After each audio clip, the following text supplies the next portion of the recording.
So the simple detection of papilledema by a fundus photography or a direct ophthalmoscope has a high sensitivity but a poor specificity. Now just to go to the basic, that how we examine the fundus, because there are three ways. We have got a direct ophthalmoscopy, which most of the people, my fellow colleague in neurology and neurosurgery are conversant with. The second and third, the indirect ophthalmoscopy and slit lamp microscopy has a distinct advantage that you have a stereopsis because you are using both the eyes. You have the depth perception, but they have got some steep learning curve. So we will focus on direct ophthalmoscopy. What are the advantages? Gives a good magnification, say about 15 times. Can be performed in the undilated pupil. This is easy to learn. There's a very small learning curve, and you can carry inside the pocket. It's a portable equipment. So it is well accepted by all the pupil, then medicine department, neurology, all those who are concerned with that. And this, unlike the other two, which I think remains in the domain of ophthalmologists. We have to sometimes need to dilate the pupil. There are many drugs available. The first two, the tropicamide and phenylnephrines, because they are the short acting, they are the drug of choice. The other three is just to complete the list. They are not used for the fundus examination. But in reality, we are using the last one, the tropicamide plus phenylnephrine, which if you instill once correctly, will dilate the pupil fully nearly 20 to 25 minutes. Just a word of caution that phenylnephrine is a sympathomimetic drug, and it can causes, on repeated instillation, can causes sudden rise of hypertension. So if a patient is a hypertensive, we should be very cautious in putting this drop. It is advisable to put tropicamide plain once 3 times at 15 minutes interval.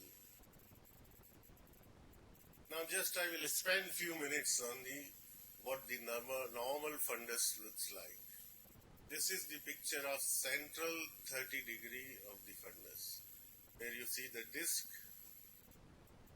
you see the macula and the vascular arcade in the central part of the fundus. Now the macula is the center of the retina, and disc is either on the right side or on the left side. In this case it is the left side. It means that we are seeing the fundus picture of the left eye. Just to this diameter temporally to the optic disc, you have got a macula. We call it macula lutea. The lutea, this name derived because it has got a yellowish pigment which we call xanthophyll, right? It is to this diameter temporally and about 3 to 4 degree downwards. Then you have got vessels. They emerges from the center of the optic disc or from the nasal side. You have got the arteries, which are smaller and duller, sharper, and you have veins which are bigger. The ratio is 3:2 in the favor of veins. These vessels, they divide. The first division is right at the disc. The second is at the equator, which is not seen in this photograph. Third is between equator and aura. And fourth, if it does occur, it is just inside the ora serrata. So this is just, and then we have always traditionally divide retina in 4 quadrants. 2 upper quadrant, that is superior temporal, superior nasal, and 2 lower quadrant, inferior nasal and inferior temporal.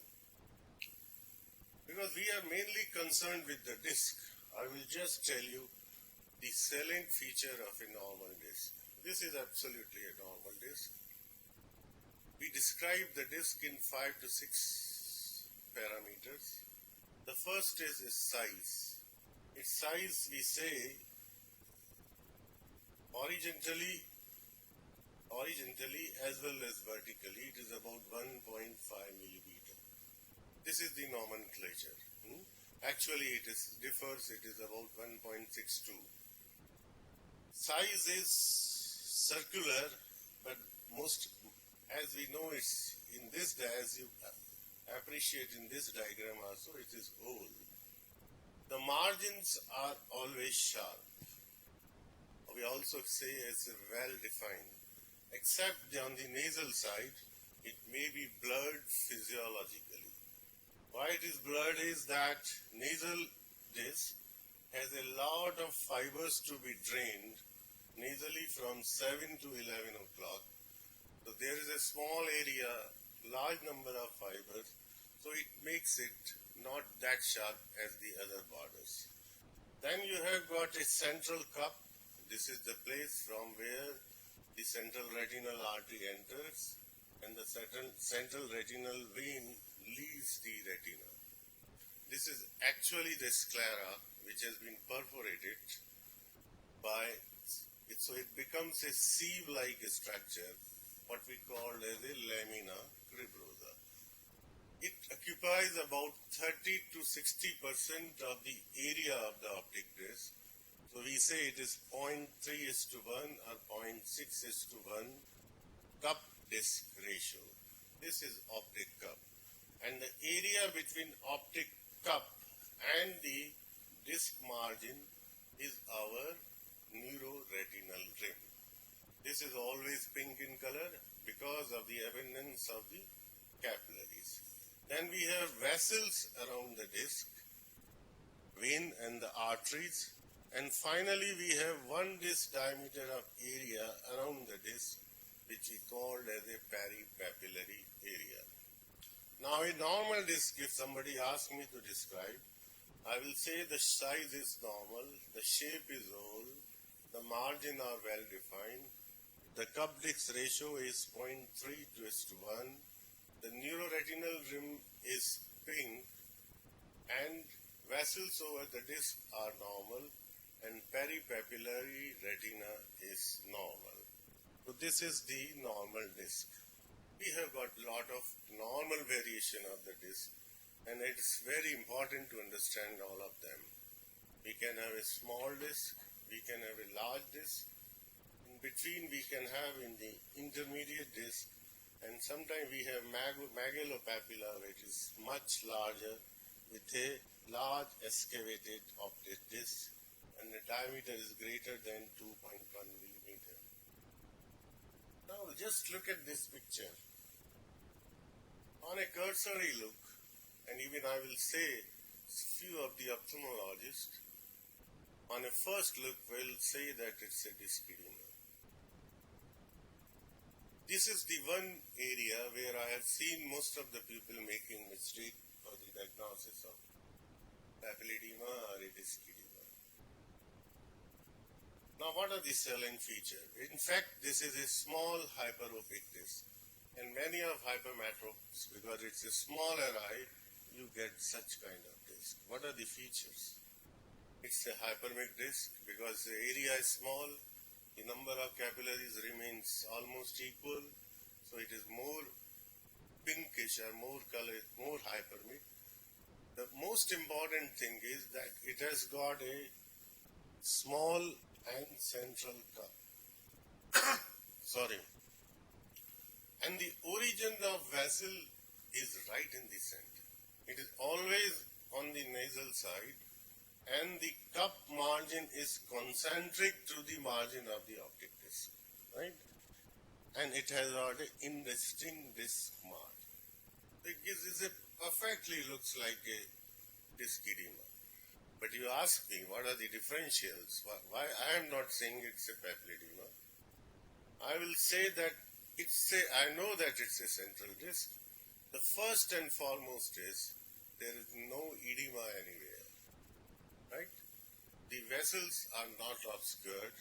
Peripapillary region doesn't show any edema. That's why the stereopsis is very important when you are examining the optic disc. If you can pick up some fluid on slit lamp biomicroscopy or indirect, those who are conversant with it, you can straightforward say that this is not the disc edema. So this is a small hypermetropic disc, and it's one of the normal variation. Just for comparison, both are normal discs, but appearance is markedly different.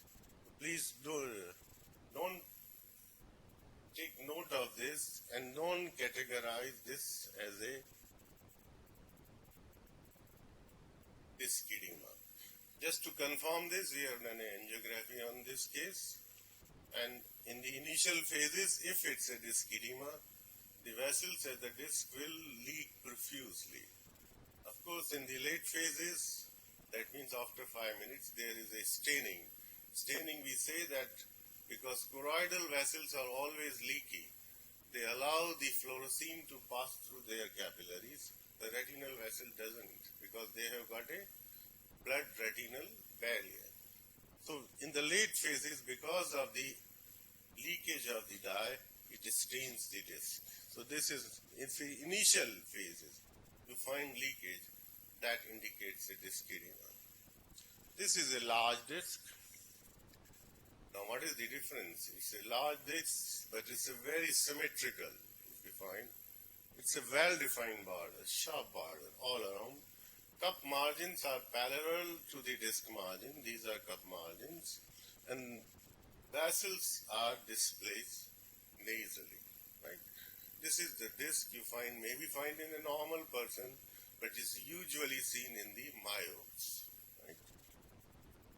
And again, for comparison, this is normal disc, this is a large disc, this is a physiological variation, and both are absolutely within normal limits.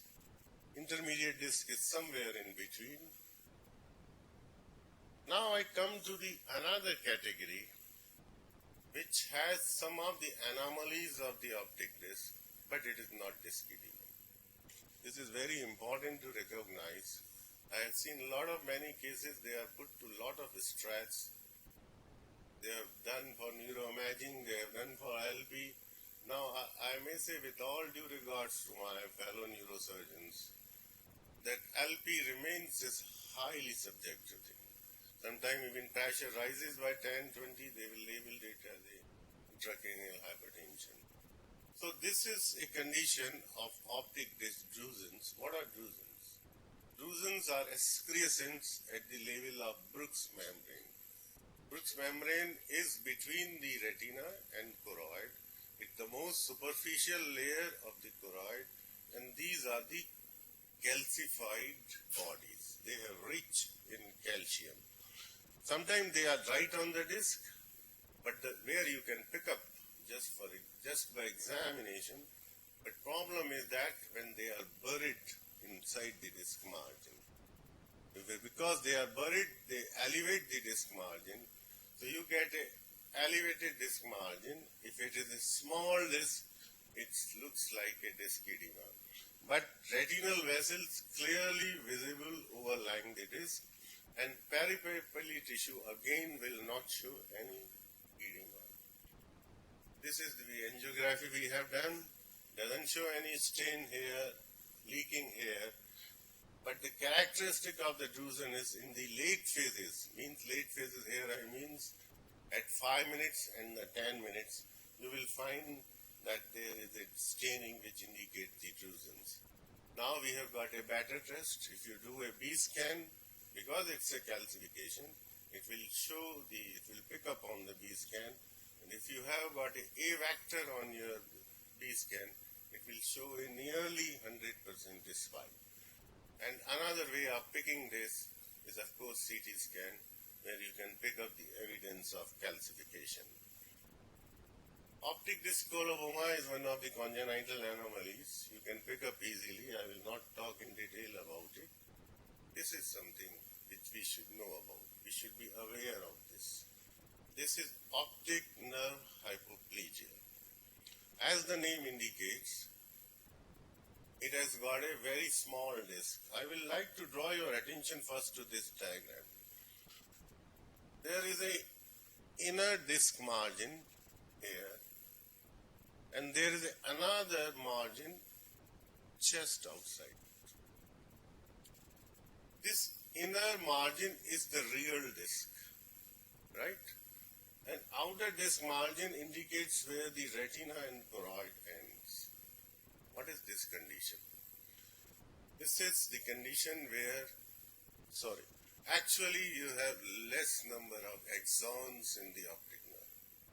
The normal number of axons in a normal human being is about 1.1 million.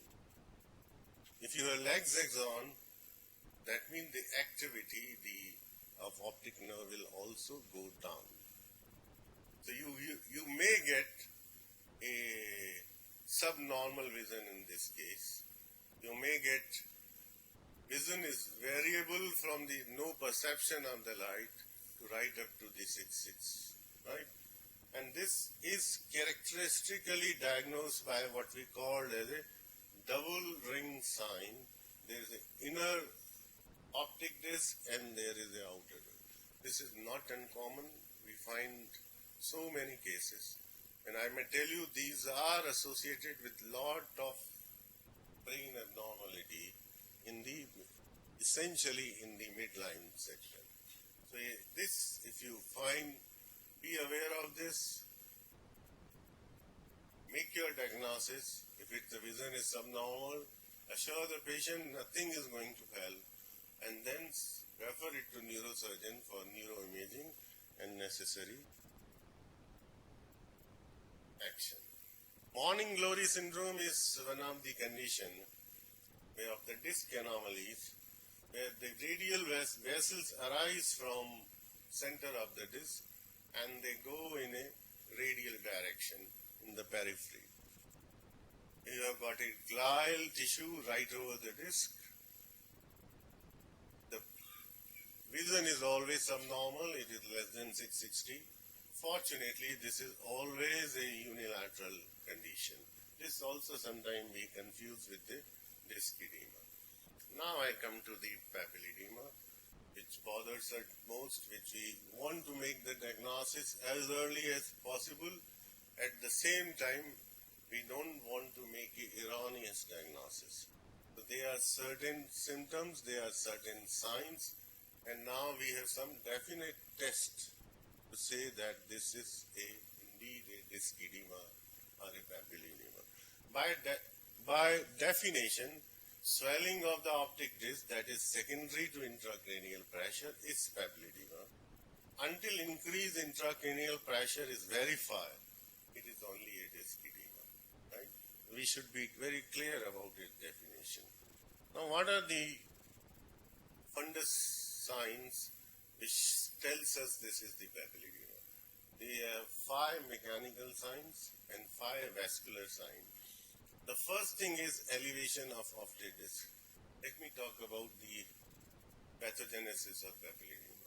We all know the meninges, both arachnoid and dura, extend along the optic nerve up to the back of the sclera.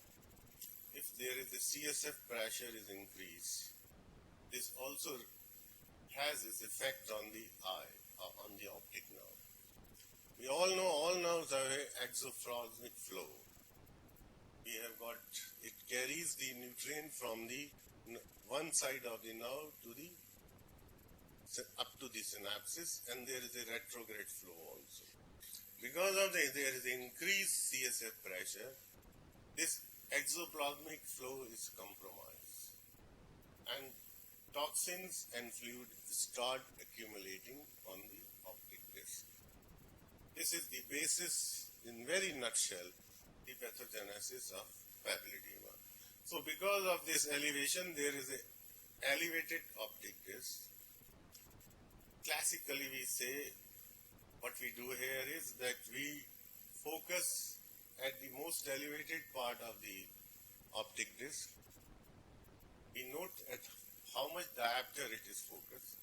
Then we will focus on a vessel just away from the disc. The difference between two will roughly tell me how much the disc is elevated. 3 diopter is equal to 1 millimeter of elevation. This is an old teaching, right? So this is point number 1. The second is, because this is all related to the edema, understand? Blurring of the optic disc margin, as you can see very clearly here, blurring. Filling of the physiological cup, which I said it occupies about 30 to 60% of the optic disc, this will be obliterated. Please pay a lot of attention to the 4th and 5th point, the edema of peripapillary nerve fiber layer, because these are the earliest signs, and this definitely tells you that there is a disc edema. And then because of presence of the fluid, there is a retinal choroidal fold. You will find the horizontal lines, which we also call as a Patton's line. The another 5 signs are vascular signs. What are they? Hyperemia of the optic disc, the capillaries gets dilated. We also called as a Kasten-Baum sign. Now the capillaries, classically we say, we know that the most of the structure in retina is the structure of an arteriole. We will say it is capillary when it doesn't further divide, right? So if you can pick up the capillaries, count the capillaries, it can only be possible either on the direct ophthalmoscope or slit lamp by microscopy, because it requires a lot of magnification. So this is again something just for enumeration. In my experience, nobody does it, and it's just not possible also. Venous congestion, dilatation, and tortuosity here is important. Peripapillary hemorrhage. As personally, I pay a lot of importance to this sign. Leave aside all the vascular disc anomalies, are a hyperopic disc. And one condition in disc anomaly which can produce a hemorrhage is drusen's. No other condition will produce a hemorrhage on the disc, right? So if you can pick up a hemorrhage around the optic disc, seriously think about the disc edema, and then you must rule out the papilledema. Exudate and disc and nerve fiber layer infarct, which present as a soft exudates, right? Clinical features of the papilledema, it's important. Clinical feature, we all know it has got central nervous system symptoms, nausea, vomiting, headaches, diplopia, vertigo, all that. There is a transient obscuration of vision, what we call as a amaurosis fugax, lasting for a few seconds. This is, if you, it's a papilledema, you will able to take out these symptoms in majority of the cases. Visual defect comes much later on in papilledema. When it is in the chronic stage, it will be generalized constriction of the peripheral field with an enlarged blind spot because of the optic disc edema. Chronic stage, chronic when we say when it has gone in the stage of atrophy, there is severe irreversible loss of visual field, loss of contrast sensitivity, impairment of visual acuity and color vision. Again, it's a very, very late symptoms, right? Gradings. There's a lot of classification of papilledema. When we were students, we all know we used to read Parkinson. It was early, intermediate, late, chronic. Now we have come to this classification, Frison's classification, which is widely used clinically as well as for research purposes. It has divided from 0 to 5, that means it's a 6th grade. The grade 1 is a C-shaped halo with a temporal gap. It starts from the nasal side, but temporally the borders are still sharp. There is no peripapillary edema. Just look at these diagrams. These are the grade 1. The halo becomes circumferential. this is a loss of major vessels as they leave the disc because there is so much of edema. This is grade 4 and this is grade 5. So this now at grade 5, I don't think it requires any expertise. The diagnosis that we say is written on the wall.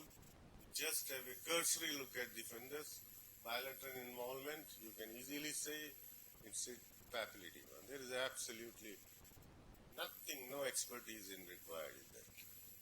The expertise required in this picture, where it's in a very early stage. And here, we will doing a great favor to the patient if we clinically suspect papilledema and refer it to the concerned person with a mark as an urgent reference. We should not lose time here.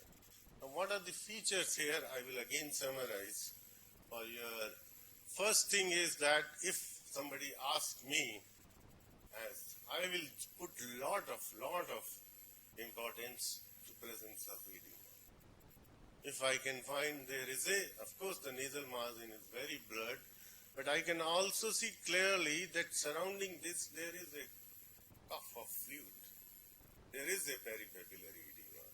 There is of course obliteration of cup, there is a venous dilatation, and there is also hyperemia. This is early disc edema. But if you need to confirm it, then we have to confirm do few tests. One of them is a fluorescein angiography. Because it's an invasive test, we have to put a dye. And if it's a papilledema, in the early stage I have said it will leak profusely. Remember, leaking of the fluorescein on fluoresceins confirms the disc edema. But it does not rule out if it doesn't leak. That is the catch. It doesn't leak, still it can be a papilledema. So now we have got a much better test, which is optical coherence tomography. It's a non-invasive test. It can be done in a couple of minutes. And for a retinal surgeon, it's just like what a ECG is to a cardiologist. The patient comes to me, I will first test I will like to do is optical coherence tomography. What does others tell me? It's a test which cuts the retina and choroid into the layers, mainly retina. And it immediately tells me the presence of fluid. It tells me the location, which is around the disc. It also tells me in which layer the fluid is. Papillary triangular hyporefractile subretinal fluid above RP in true papilledema. Papilledema with intracranial hypertension results in inward bowing of RP Brooks membrane. And the fourth point is important, total retinal thickness and RNFL thickness parameter can be used for serial monitoring of papilledema. Till now, the only way to monitor the papilledema was doing a field examination. We used to do a field examination, look for the peripheral field. If there are constriction, I will send a message to my neurosurgeon that its condition is worsening and they must do something for this patient. Right? So OCT gives us another very good diagnostic tool. It will tell me how much is the fluid present here. Now these are the pictures. The A and B, if I say this is the Brooks membrane, and just here we have a lot of fluid and that has lifted my retina inward. Inward means is towards the vitreous, right? And in the C and D, you find a round hyperreflectile body. This indicates a drusen. Drusen can be picked up on the OCT very easily. And this is of course the disc. This is the drusens. And surrounding drusen, there is also some indication of fluid. So OCT has come very handy for diagnosis of papilledema. Sorry. Now I come to the other causes of the disc edema.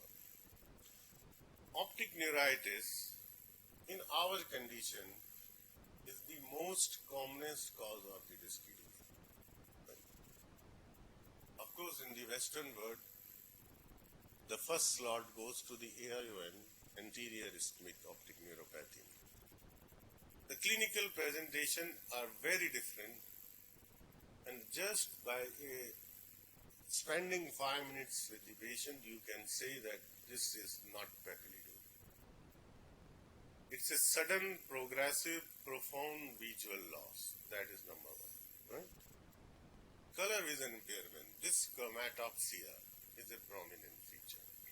The patient will always say that the hue of the color, the brightness of the color is not that as it used to be. Right? He will also say that eye movements are slightly painful. And then there is a RAPD, relative afferent pupillary defect.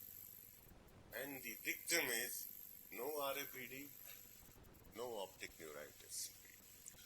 Anatomical pictures, there will be, we come to the next picture. Of course, the thing will be confined to the optic disc. There will be a hypermic disc.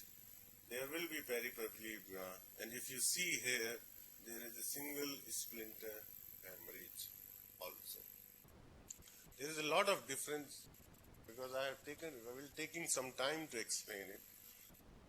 The papillitis,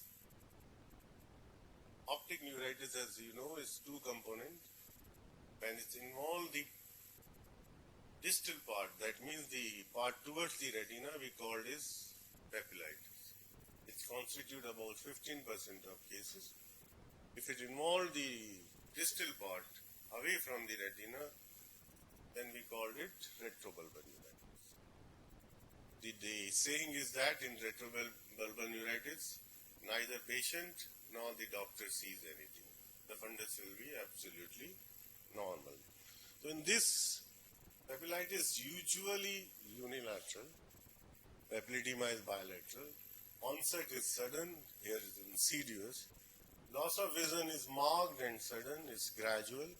Swelling of disc is moderate. It's never as great as in papilledema. Field defect, because it selectively involves the papillomacular fibers. These are the thin fibers located in the central of the optic disc, and they are very sensitive to the toxins. So it gives a central field loss mainly, although it may give variety of the field loss. And as said, in papilledema, there will be concentric contraction of the visual field, and the vitreous may show fine opacity, but it's clear in papilledema. Very distinctive feature. We should not confuse between the two. But if need arises, we can go for certain test. Regarding the bilaterality, there are certain conditions where you can get a bilateral disc edema. Papilledema is one of them. Infiltrative optic neuropathy is another. Children, it's very common to get leukemic infiltration of the optic nerve. There are a variety of the causes. Toxic optic neuropathy, like methanol poisoning, malignant hypertension, and optic neuritis in children, I may tell you, usually gives a bilateral picture. It's a history that it has followed a bout of fever, and you will find somebody brings the child that he can't see with both the eyes. So optic neuritis in children can very well be a bilateral. AION, anterior ischemic optic neuropathy, is another condition which I will spend few minutes. It's again sudden, painless, monoocular visual loss, RAPD, very similar to optic neuritis. Nothing to choose between two. Risk factor is that diabetes, hypertension, elderly. It's a mainly disease of the elderly. And if you look at the picture, it will also be like said. Few things are characteristic. It will usually involve the disc with a small cup. They say this is one of the etiological factor because the area, small area where the disc has to leave and enter the optic disc, sometimes it get compromised, the blood supply get compromised and you get AION. Optic disc swelling is sectoral, it is not total. I will show it on fluorescein angiography. And nerve fiber layer hemorrhage. This is, we have done an angiography, and please look at these pictures. Initially there is a sectoral filling. Because in AION, the basic pathology lies in the choroidal, cilio-retinal arteries. Right? And because the cilio-retinal arteries are earlier than the retina, and they are bigger vessels, they fill 0.1 second earlier than the retinal vessels. So there is a sectorial filling which is here also. Later on, of course, it becomes a diffuse swelling all around the nerve. So AION is an important feature. Just to emphasize on a point that AION is of two types, non-arthritic and arthritic. The majority of cases we see in India is non-arthritic. It's not a grave emergency. But the other variety, arthritis, which we are started picking up, it must be there for a very long time, is a real emergency. If you don't diagnose it, then there may be involvement of second eye within no time. Sometimes it may be as early as 4 hours. Clinical picture is same. The only two tests, which basic test you have to do is ESR and CRP. If ESR is high, CRP is high. High here, I mean the ESR is more than 50, CRP is more than 12. Please don't wait. Start high dose corticosteroid. There will be, of course, some symptoms to suggest. It will be old age. There will be weakness, generalized weakness. There will be difficulty in chewing. There will be claudication. Everything will be there. But please don't wait. The confirmation comes from the temporal artery biopsy, and we call it a joint cell arthritis. So this is very important point of AION. And I will tell you that this is the commonest cause of the Western world. What happened in Western world will bound to happen here in 20-30 years. Right? We will be there in very shortly, in 2 or 3 decades. This is another condition, central retinal vein occlusion. There are 2 cardinal features. One is hemorrhage in all the 4 quadrants, superior temporal, superior nasal, inferior temporal, inferior nasal, dilated tortuous feature. Without these 2, you can't diagnose a case as a central retinal vein occlusion. So my request to my neurologist and neurosurgeon friends is, don't shy, dilate the pupil, have a look at the belt. Spend some time, say about 20-30 minutes, and it will give you that you are dealing something else other than purely a disc edema. Superficial and deep optic nerve swelling is a cardinal feature of CRVO. This is the angiogram where the lead filling of the veins is seen to confirm this diagnosis and its further management. Branch retinal occlusion, one of the branches involved, although the rest of the features remains quite similar. Central retinal artery occlusion. I always say that we are ophthalmologists are always in a comfort zone. There are only few emergencies you can count on fingers. Unlike you people where almost all cases are emergencies. This is one of the true emergencies in ophthalmology, the central retinal vein artery occlusion. Another true emergency in ophthalmology is chemical injuries too. Other all condition can wait, right? So please, if you see this case, marked monocular vision loss, the first sign before any fundus changes come will be RAPD. Everybody who's dealing with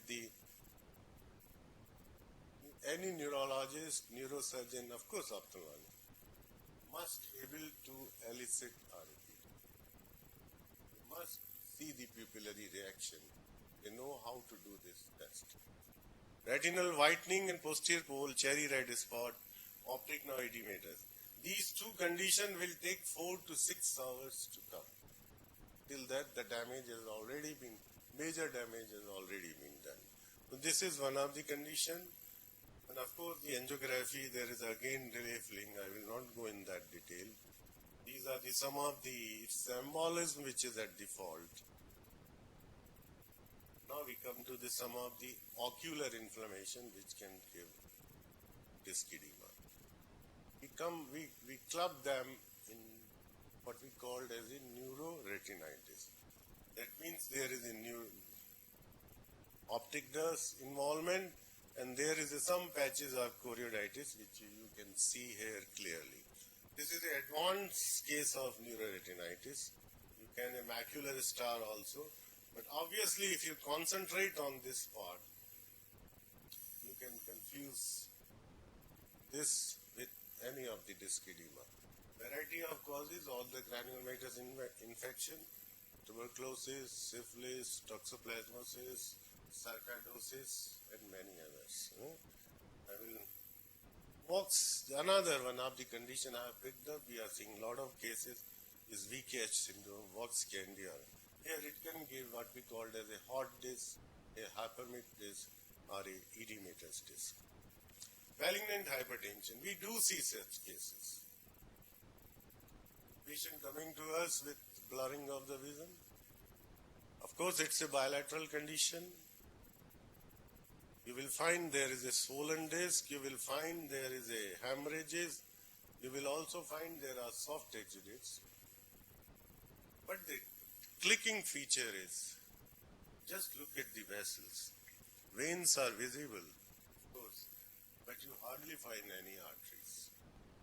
The arteries are grossly attenuated. They are very narrow. And if you are very keen how I will diagnose this case, then I will find some segmental narrowing of arteries. At some places it will be a very narrow artery. And this is the most characteristic of malignant hypertension. I may tell you it only comes when the blood pressure is very high, in the range of about 200, 220 systolic, and diastolic has to be more than 120 for a pretty long time for this picture to appear. Diabetic retinopathy, because this is nearly an epidemic now, we must know these cardinal features. The microaneurysm, these are the microaneurysms, retinal hemorrhages, both superficial deep. There are lipid exudates here, area of capillary non-perfusion, a fluorescein angiography finding, macular edema, neovascularization. These are the neovascularization. Here leaks profusely on fluorescein angiography. But the thing which confused with this edema is diabetic papillopathy. This is a condition where selectively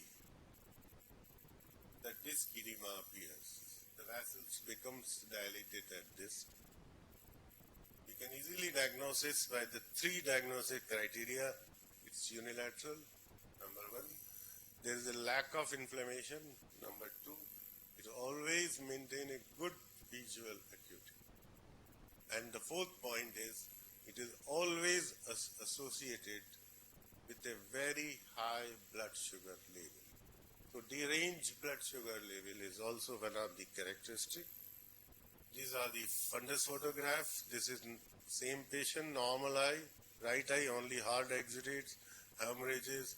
The second eye shows papillopathy. Good visual prognosis.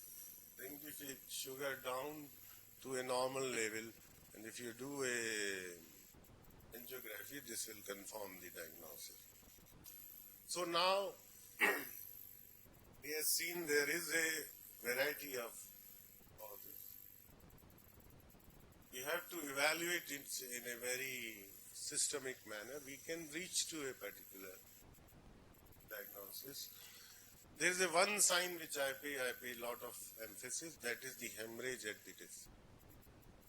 In this diagram, the upper diagram, you find there is a solitary superficial hemorrhage, and this is of course an established case of papilledema.